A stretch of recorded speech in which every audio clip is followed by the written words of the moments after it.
CPM ও বিজেপির শ্রমিক সংগঠনগুলির 60টি পরিবার যোগদান করলেন তৃণমূল কংগ্রেসে।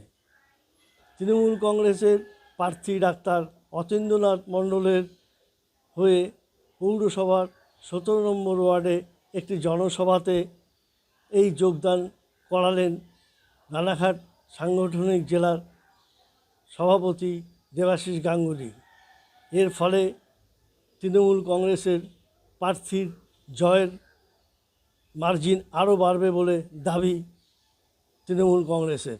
এখানে একেবারে 60টিরও বেশি পরিবার, যারা শুধু পরিবার বলবো না, এবং তারা খুব অ্যাক্টিভ পার্টি কর্মী ছিলেন, তারা এখানে জয়েন করলেন। শুধুমাত্র সাধারণ সমর্থক নয়, এবং আপনাদের একটু আগেই যিনি বাইট দিলেন, সাক্ষাৎকার দিলেন, তার কথা শুনে আপনারাও নিশ্চয়ই উপলব্ধি করতে পারছেন তাদের ডেডিকেশনটা কতখানি, তাদের স্পিরিটটা কতখানি, এবং তারা ডাক্তার অতীন্দ্রনাথ মণ্ডলকে বিপুল থেকে বিপুল ভোটে জয়যুক্ত করার জন্য একেবারে আজকে এখন থেকেই তারা মাঠে নেমে পড়েছেন।